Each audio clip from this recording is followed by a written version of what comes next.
Ya, untuk membahas nasib tenaga kerja Indonesia yang overstay di Saudi Arabia, di studio telah hadir bersama kita Kepala Badan Nasional Penempatan dan Perlindungan Tenaga Kerja Indonesia atau BNP 2 TKI Bapak Muhammad Jumhur Hidayat dan juga analisis kebijakan Migrant Care Bapak Wahyu Susilo. Selamat pagi Pak Jumhur, Pak Wahyu. Selamat datang di Berita 1. Langsung saja Pak Jumhur, apa sih sebenarnya permasalahan TKI saat ini? Selalu seperti itu Pak? Ya, yang pasti bahwa memang faktanya ada banyak TKI kita yang tidak berdokumen resmi bekerja di Arab Saudi karena berbagai hal ya.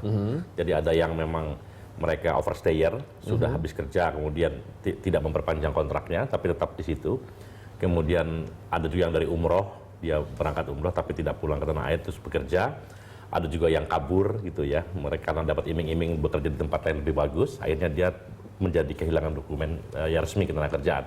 Nah total itu memang sekitar 100 ribuan kemarin diperkirakan dan ternyata memang angka yang muncul sekitar itu, sampai hari kemarin itu sekitar 96 ribu orang yang meminta dokumen jati diri berupa pengganti paspor lah, semacam surat perjalanan laksana paspor namanya. Tapi itu sama dengan paspor lah gitu kira-kira. Kenapa masalah surat menyurat ini selalu muncul setiap tahun? Ya, karena begitu mereka lari dari pekerjaan, karena dia pindah mungkin ingin mendapatkan pekerjaan lebih bagus, atau karena intimidasi juga dari majikan atau employer misalnya, atau yang umroh tadi tidak pulang dan sebagainya, itu kan dokumennya otomatis hilang gitu loh. Dokumen karena pada umumnya di Arab Saudi itu memang masih untuk beberapa jenis usaha paspor itu ditahan oleh majikan lah ibaratnya. Gitu. Nah ini yang kita selalu protes ya. Tapi kalau karena itu dia harus bikin lagi ke KJRI.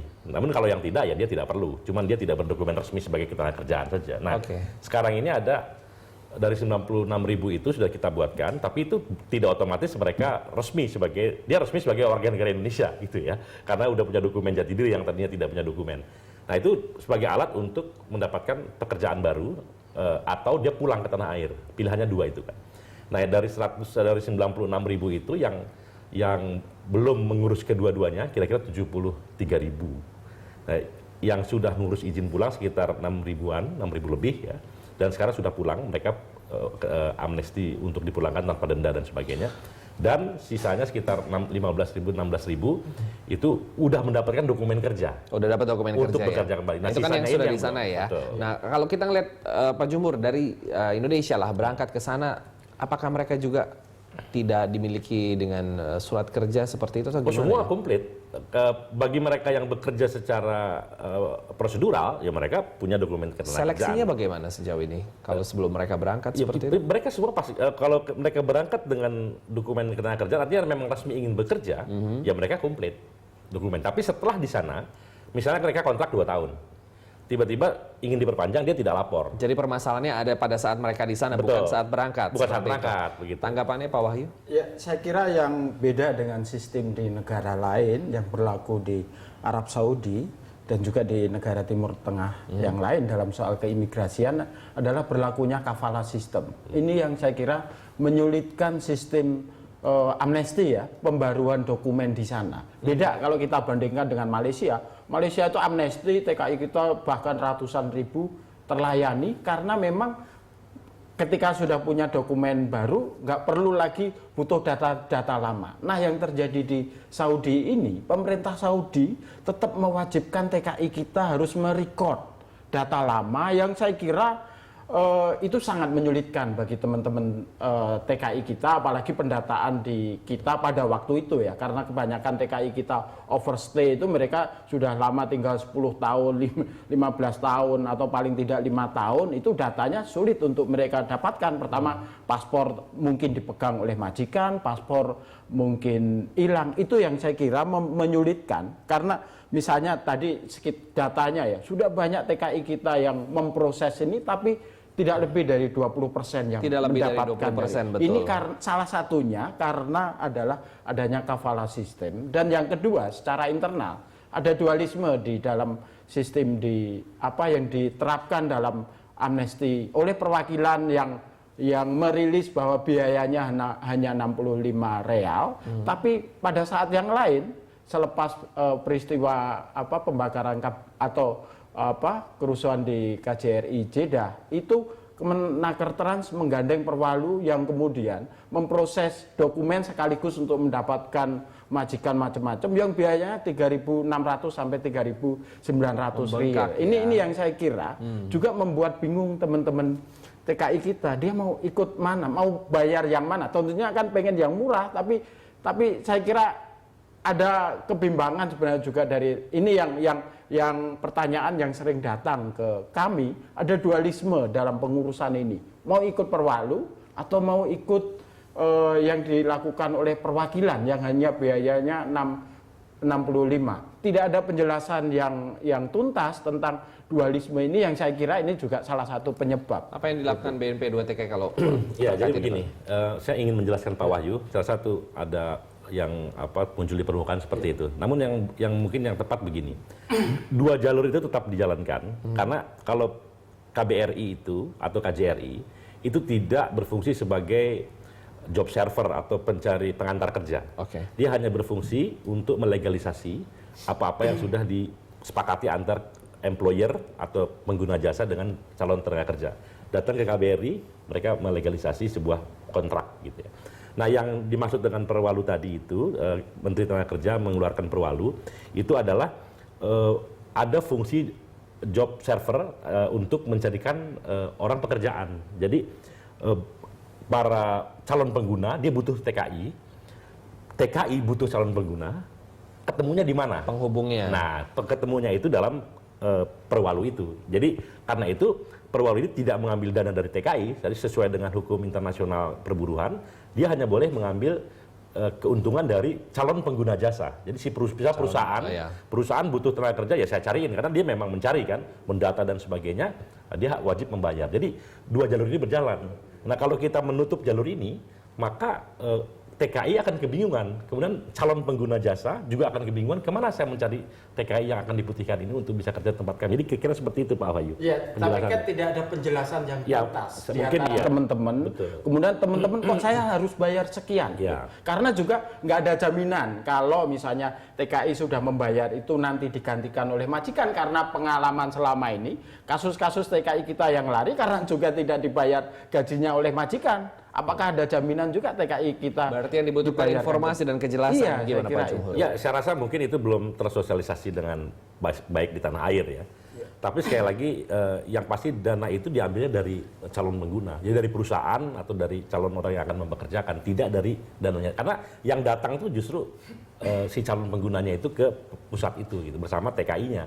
Nah, kemudian diurus sampai dia ke perwakilan sampai dia dapat hubungan kerja gitu loh. Seperti itu sebetulnya. Secara singkat sebetulnya Presiden kita sudah sering ke Arab Saudi untuk lawatan kerja dan lain-lain. Kenapa masalah kafalah dan lain-lain tidak teratasi juga, Pak? Ya, saya kira mungkin ada anggapan bahwa itu adalah urusan dalam negeri negara Saudi Arabia ya. Tapi dalam bayangan saya politik luar negeri kita itu masih tidak memprioritaskan persoalan perlindungan TKI itu sebagai hal yang urgent gitu ya, sebagai sebuah sebuah kebutuhan yang utama gitu. Kan sangat ironis misalnya kalau pendataan kami gitu ya. Kalau sampai sebelum kerusuhan itu data itu sudah terlayani sampai dokumen itu 17.000 itu selesai. Tapi antara bulan Juli sampai Oktober itu tidak lebih dari 1.000 dokumen itu dituntaskan. Juli sampai Oktober. Iya. Bahkan misalnya lebih banyak ini pasca peristiwa bulan di KJRI Jeddah itu yang datang adalah pejabat-pejabat, Wakil Menteri Denny Indrayana macam-macam, tapi tidak memperkuat misalnya pelayanan-pelayanan itu. Ya. Di sisi yang lain misalnya, Saudi juga tertutup sekali. Dia hanya seminggu sekali membuka pelayanan untuk informasi. Jadi kesalahan ada di dalam misalnya soal pelayanan kita yang terbatas. Saya tidak menyalahkan seluruhnya pihak perwakilan karena terbatasnya mereka juga di pihak Saudi. Tahan dulu Pak Wahyu, nih kayaknya masih semangat lagi. Akan kita lanjutkan lagi dan juga melihat bagaimana nasib para TKI yang overstay tertahan di Arab Saudi. Kita akan kembali setelah jeda berikut ini. Anda masih dalam dialog mengenai terancamnya nasib TKI di Arab Saudi setelah selesainya masa perpanjangan amnesti tenaga kerja. Kita akan mengajak Anda untuk melihat data-data berikut ini. yang akan tampak di layar Anda. Inilah sanksi bagi para tenaga kerja asing yang terjaring razia di Arab, di mana ada hukuman cambuk maksud kami, kurungan selama 2 tahun dan juga denda 300 juta rupiah. Ini adalah sanksi-sanksi yang mengancam tenaga kerja asing yang terjaring razia di Arab. Nah, berkaitan dengan 3 sanksi seperti ini, Anda melihatnya seperti apa, Pak Jumhur? Ya, jadi memang urusan keimigrasian ya, saya rasa bukan hanya Saudi Arabia tapi semua banyak negara ya, itu seringkali diperlakukannya secara lebih fleksibel.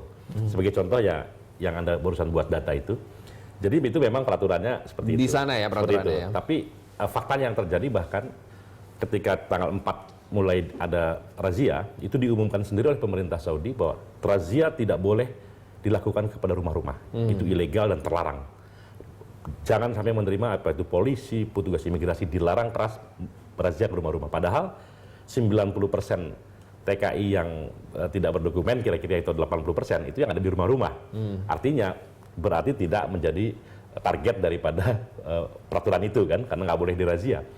Boleh dilakukan razia itu kepada orang yang bekerja di toko-toko kelontong, tempat umum, warung, restoran, tukang cukur dan sebagainya. Itu boleh dilakukan razia. Dan kalau dirazia, hukumannya itu. Tapi faktanya dari pembicaraan diplomatik yang lebih sifatnya kekeluargaan, ini kan ya Saudi lah seperti itu, dan saya rasa juga banyak negara begitu kalau urusan imigrasi. Yang terjadi justru ya sudahlah kita siapkan aja tempat tahanan imigrasi, bahkan yang bisa menampung 50.000 dari seluruh negara, dan dari situ ada proses deportasi untuk dipulangkan. Jadi saya tidak mengatakan dia tidak konsisten menjalankan itu, tapi pada umumnya memang dalam urusan ketenaga kerjaan ini sebetulnya semuanya saling diuntungkan kalau dari sisi produktivitas ekonomi ya.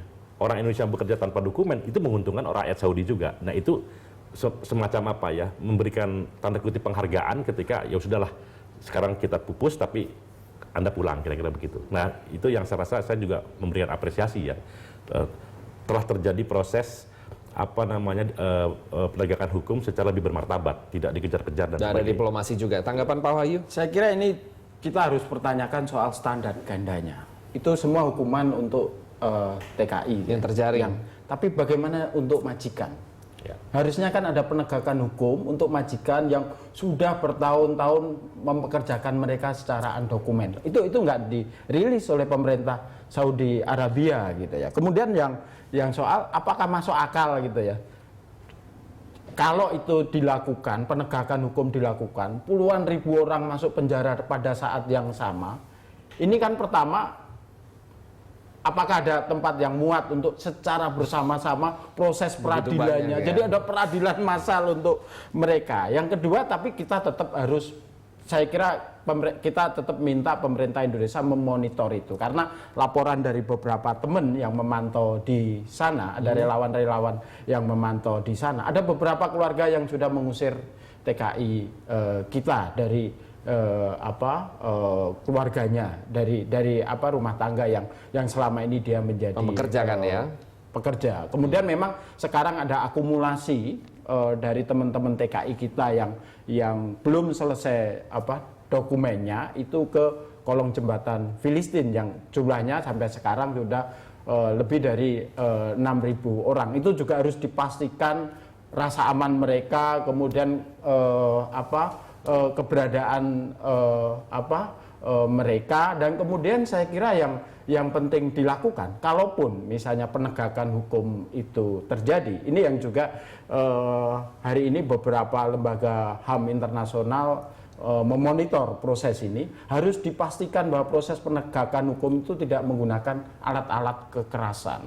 Kemudian juga tidak sembarangan. Kalau saya sepakat misalnya dari 90 mereka yang sudah pegang proses dokumen itu, harusnya dia tidak menjadi sasaran, karena setahu saya teman-teman di KJRI juga memastikan bahwa seharusnya mereka juga tidak menjadi sasaran semena-mena dalam proses dari razia. Kadang-kadang dalam proses razia itu asal tangkap, tidak selektif seperti Saya itu. mungkin melanjutkan dari Pak Wahyu ya. Jadi betul memang ada kemarin mereka sempat berkumpul di sekitar jembatan di flyover jembatan Palestina disebutnya. Tapi sekarang mereka sudah kosong dan pindah ke Tarhil itu yang saya bilang 50.000 orang itu dengan 70 bus. Ya. Disewa oleh KBRI itu, KJRI ada 55 bus lebihnya dari Tarhil mereka, mengangkut mereka secara Data terakhir antara 3.500 sampai 4.000, 3.700-an. Ada dari tahanan imigrasi. Ya, tahanan imigrasi. Jadi orang Indonesia yang tadi dibilang berkumpul di satu tempat tadi, sekarang sudah diboyong gitu ya, dipindahkan ke tahanan imigrasi yang saya katakan dengan fasilitas cukup baik lah gitu. Untuk diproses dalam proses deportasi. Dan deportasi itu biasanya memang dalam hukum internasional itu menjadi beban pemerintah yang ketempatan gitu. Jadi biayanya dari pemerintah Saudi. Seperti itu. Oke, tapi walaupun 3.000, 4.000 ada fasilitas baik kan, tapi orang sebanyak itu kan pasti ada kekurangannya lah ya. Dalam hal seperti ini mungkin ada yang terlantar seperti itu dan lain-lain. Sebetulnya ini kan kalau kita lihat hanya karena masalah surat lah ya. Dasarnya bahwa pengurusan surat-suratnya. Kalau dari sekitar 70.000 lebih TK yang terancam rahasia karena surat ini, akankah mereka terus kemudian dilanjutkan prosesnya atau bagaimana agar tidak? Ya ini, jadi proses kita nunggu kebijakan lebih lanjut dari pemerintah Saudi. Kayak sekarang kan hukuman itu belum ditegakkan lah begitu. Nah, ada yang mengatakan dari gini, kita sering dengan pemerintah Saudi itu tidak terlalu saklek semacam A, B, C, tapi lebih lentur lah diplomasinya gitu. Sehingga terbukti juga bahwa hukuman itu tidak dilaksanakan kan, bahkan ada proses untuk deportasi. Karena untuk baru 1-2 hari, ya kita harus tunggu waktu selanjutnya. Tapi kita belum pernah juga mendengar ada kasus yang seperti di Malaysia, mohon maaf ya, dikejar-kejar gitu. Itu di Saudi hampir tidak pernah ada yang kayak begitu-gitu, orang diperlakukan seperti itu. Kan di Saudi agak beda gitu. Nah jadi yang 73.000 itu yang sedang dalam proses pengurusan dokumen itu masih terus berlanjut. Bahkan dimungkinkan sekali bahwa itu ya sudah jalan aja, yang udah punya SPLP, carilah proses calon majikan atau employer, ya sudah diproses. Termasuk yang di rumah tangga tadi yang sebagian besar itu kan. Yang masih di dalam rumah dalam rumah. Artinya artinya kan pasti ada kebijakan lebih lanjut. Ini kan sebenarnya kan antara saja. Jangan dirazia di rumah-rumah. Setelah itu apa? Harusnya pasti kan ada kebijakan lebih lanjut. Mungkin ya sudah segera diproses secara iya, tapi agar lebih aman kan harusnya memang ada dokumen-dokumen seperti itu kan. Betul. Tadi mengenai data dari Pak Wahyu bahwa tidak sampai dari 20% apa yang sudah diproses ternyata begitu lamban Pak pengurusan dokumen-dokumen. Ya, itu bukan oleh pemerintah RI, itu oleh proses di pemerintah Saudi karena memang tadi dalam 1 minggu hanya 1 hari dibuka konter. 1 hari dibuka dalam 1 minggu. Dalam 1 minggu hari Kamis untuk proses data lama.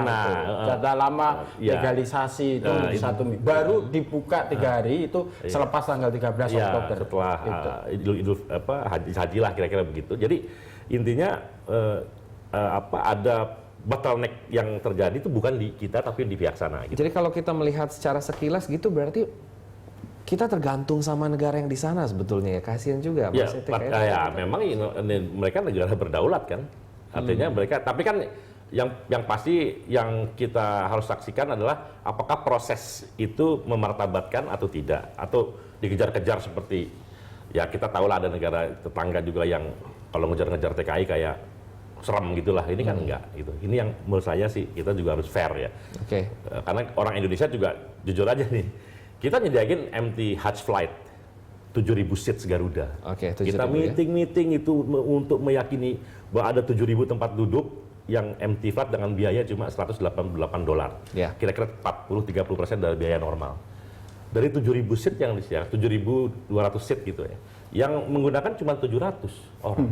10%? Iya. Karena memang keinginan terbesar mereka itu bekerja kembali. Kan itu Pak, ini musim haji. Musim haji itulah di situ peredaran uang yang sangat banyak. Jadi hitungannya gini, kalau saya naik pesawat 2 juta, kalau normal 5 juta, tapi dengan musim haji dia mungkin bisa dapat duit berkali-kali lipat. Ya dia nggak pulang dulu. Tapi begitu musim haji semua ngejerit, mana pesawat, mana kapal dari Indonesia gitu. Jadi kita juga harus fair memberikan kepada warga kita. Ternyata bukan cuma satu sisi, masih ada berbagai aspek yang harus kita lihat. Sabar, kita tahan dulu untuk segmen dialog kita di berikutnya. Pemirsa, kami akan segera kembali setelah jeda berikut ini. Anda masih menyaksikan dialog di Jurnal Pagi mengenai nasib TKI yang kian terancam setelah selesainya masa perpanjangan amnesti tenaga kerja di Arab Saudi. Pak Wahyu, dari Migran Care sendiri sudah sejauh mana upayanya untuk usaha memulangkan para TKI? Ya, saya kira usaha memulangkan ini kan tugas utama dari pemerintah ya. Kita hanya ingin memastikan bahwa tidak boleh ada yang terlanggar hak asasinya dalam proses ini. Oke, mungkin teman-teman TKI overstay kita punya kesalahan, tetapi dalam prosesnya juga harus melalui peradilan yang fair gitu. Artinya teman-teman perwakilan kita juga harus memastikan, memonitor proses itu sesuai dengan koridor hukum gitu. Yang kedua saya kira juga kita juga bisa menggandeng ya. Kan yang ini amnesti ini tidak hanya berlaku untuk TKI aja, tapi juga untuk India. Kita bisa solidaritas, bisa menuntut bersama-sama, misalnya bareng dengan Filipina, dengan Sri Lanka, dengan India. Untuk saya kira agenda kedepannya adalah ada perubahan di dalam kafala sistem, dalam sistem keimigrasian di sana. Karena ILO sudah punya rekomendasi perubahan ini, karena ini yang saya kira juga menyulitkan proses TKI kita untuk perpanjangan kontrak atau TKI kita yang bermasalah ketika dia harus dipulangkan. Kafala sistem ini sangat menyulitkan sekali ruang gerak bagi kedepannya seperti TKI itu ya. Jadi saya rasa betul Pak Wahyu, dan itulah sebabnya pemerintah Indonesia menghentikan sejak 2 tahun lalu penempatan kita ke Saudi. Karena kita melihat adanya beberapa sistem yang menurut kita masih tidak akan bisa melindungi hak asasi dan baik. Karena itu kita stop 2 tahun yang lalu nih. Nah itu bagian, dan setelah itu kita negosiasi terus. Bisa nggak? Termasuk diantaranya mencabut kafala sistem dan sebagainya. Jadi itu kita sedang mengerjakan itu, sedang berjuang. Proses ya. Menurut Pak Wahyu, usaha pemerintah sudah cukup oke? Saya kira harus lebih kuat lagi ya tekanannya gitu ya. Artinya selama ini kan yang terlihat hanyalah misalnya inisiatif dari Kementerian Tenaga Kerja dan Transmigrasi yang lebih banyak approach pada pihak-pihak swasta di sana. Gitu. Harusnya juga menyentuh pada hal-hal yang fundamental gitu, dan ini tidak bisa dilakukan hanya oleh Kementerian Tenaga Kerja dan Transmigrasi, harus multi kementerian, multi lembaga, dan kalau perlu juga high level dialog ya. High level dialog. Misalnya Pak SBY kan ketemu petinggi Saudi Arabia kan setiap G20, pada setiap forum-forum. Ini juga kalau bisa dimasukkan di dalam agenda pembicaraan dan pembahasan. Gitu-gitu. Jadi tidak hanya pembicaraan sektoral, tapi sebuah total diplomasi untuk perbaikan sistem perlindungan TKI kita di Saudi Arabia. Oke, Pak Wahyu. Pak Jumhur, tadi terkait dengan apa yang permasalahan ini terjadi, menurut Anda bahwa berangkat dari Indonesia, mereka surat dokumen sudah lengkap. Permasalahan adalah pada saat kadang ada di sana. Berarti ada celah-celah yang selama ini belum bisa ditutup. Iya, jadi ada, tadi saya katakan, pertama orang yang sudah bekerja, habis kontrak, dia harusnya memperpanjang kontrak, tapi dia dia tidak memperpanjang kontrak. Dengan berbagai alasan ya, karena dia harus katakanlah bayar berbagai hal gitu dari ketentuan Saudi. Yang kedua, dia teriming-imingi bekerja di tempat lain yang dapat gaji lebih besar. Jujur saja, ada di satu tempat kerja gaji katakanlah 1.000 real gajinya. Dia bisa iming-iming ke tempat lain gaji 1.500. Udah kamu kerja di sini saja dengan gaji. Dan itu terjadi, dan itu cukup banyak. Nah itu yang kita minta orang-orang seperti ini jangan lagi melakukan seperti itu, karena dampaknya akan merugikan dia sendiri. Yang ketiga dari umroh. Umroh ini orang berangkat, kemudian beberapa tidak pulang lagi. Kerja di sana. Nah, ini yang terakumulasi selama puluhan tahun lah gitu. Ada yang udah 15 tahun, ada yang 20 tahun. Nah ini jumlahnya sampai sekitar 100 ribuan itu yang sekarang sedang diurus itu. Nah mudah-mudahan dengan proses ini maka orang semakin lebih sadar lah untuk bekerja dengan dokumen yang yang lengkap dan resmi lah ya, jangan lewat jalur-jalur belakang seperti itu. Oke, baik, terima kasih banyak. Setidaknya kita punya kesimpulan bahwa walaupun masalahnya kompleks, butuh pihak-pihak semua untuk terkait bersatu supaya ini tidak terulang kembali. Begitu. Baik, terima kasih banyak Pak Jumhur dan juga Pak Wahyu atas kedatangannya di Berita Satu. Dan demikian dialog seputar nasib TKI yang kian terancam pasca amnesti yang selesai di Arab Saudi.